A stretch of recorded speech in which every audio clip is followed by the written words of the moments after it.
नमस्कार। Opinion post internet TV के खास प्रोग्राम खबरों की खबर में आपका स्वागत है।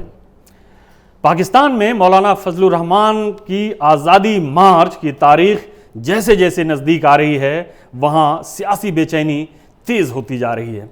ये बेचैनी सत्ता पक्ष में कुछ ज़्यादा ही दिखाई दे रही है।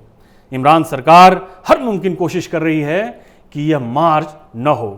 इस काम के लिए वह हर तरह के हथकंडे अपना रही है। वहीं मौलाना भी किसी की भी बात सुनने को तैयार नहीं है।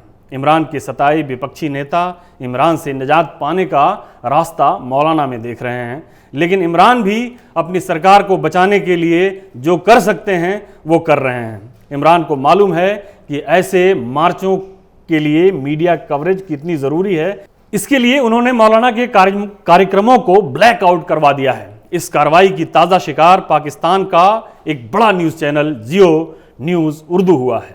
इस न्यूज़ चैनल की एक क्लिप वायरल हो रही है। इस क्लिप में जमीयतुल उलमा इस्लाम के संस्थापक अध्यक्ष मौलाना फजलुर रहमान का इंटरव्यू दिखाया जा रहा है, लेकिन मौलाना की आवाज़ सुनाई नहीं दे रही है।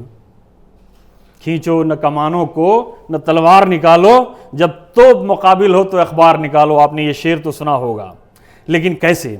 जिस लाचारी के साथ एंकर माफ़ी मांग रही है उसे देखते हुए नहीं लगता कि पाकिस्तान में अखबार जर्नैलों कर्नैलों के आदेश का मुकाबला कर सकता है। लेकिन एक बात माननी पड़ेगी कि एंकर ने माफ़ी मांगते हुए ये सफाई दे दी कि सेंसर के कारण हम मौलाना के प्रेस कॉन्फ्रेंस को दिखा नहीं सकते हैं। पाकिस्तान में 2002 में जब परवेज़ मुशर्रफ राष्ट्रपति थे तो एक ऑर्डिनेंस आया था जिसे पेमेरा यानी Pakistan electronic media regulatory authority कहते हैं।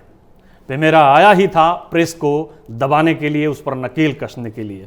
अब इमरान खान इसका इस्तेमाल बखूबी कर रहे हैं। अब ये सवाल उठ सकता है कि पाकिस्तान में फ़ौज क्या कर रही है।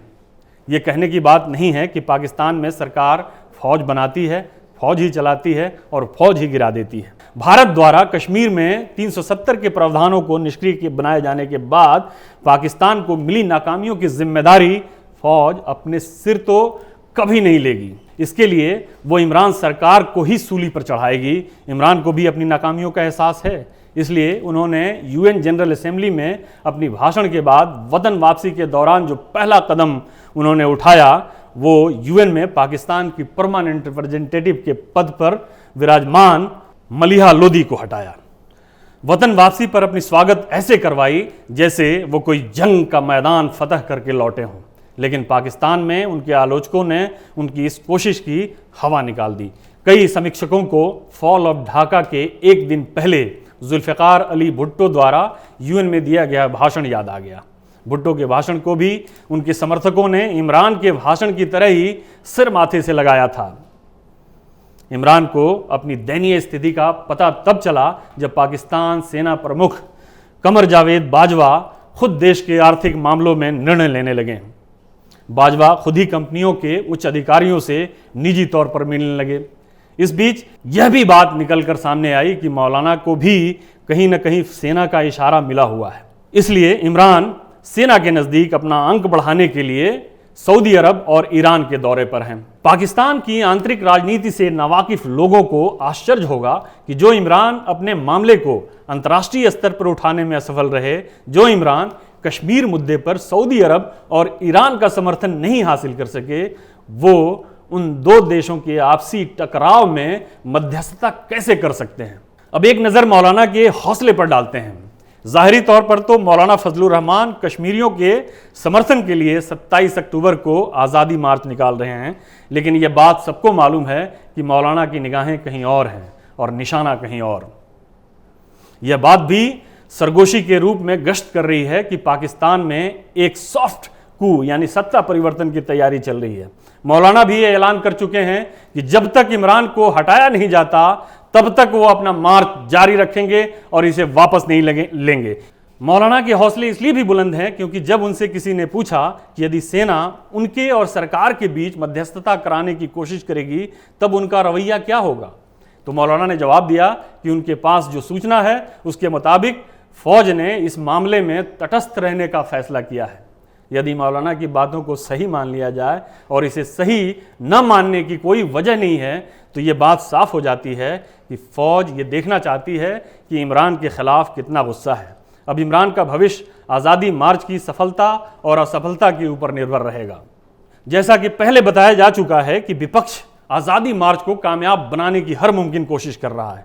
हालांकि सिंध में हो रहे उपचुनाव में मौलाना ने इमरान खान की पार्टी के उम्मीदवार को समर्थन दिया है, जिसकी वजह से पीपीपी उनसे नाराज है। लेकिन इसके बावजूद भी पाकिस्तान पीपल्स पार्टी मौलाना की आज़ादी मार्च को खुलकर समर्थन कर रही है और पहले दिन से समर्थन कर रही है।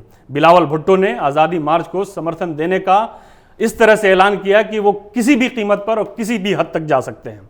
वहीं नवाज शरीफ की पार्टी पाकिस्तान मुस्लिम लीग नवाज भी शुरुआती असमंजस के बाद अब तैयारी कर ली है कि वो भी मौलाना के इस मार्च को समर्थन करेगी। खासतौर पे नवाज शरीफ ने जेल से अपने भाई शहबाज शरीफ को जो खत लिखा, उस खत के बाद ये फैसला लिया गया पाकिस्तान मुस्लिम लीग की तरफ से कि वो इस मार्च को सफल बनाने के लिए हर संभव प्रयास करें।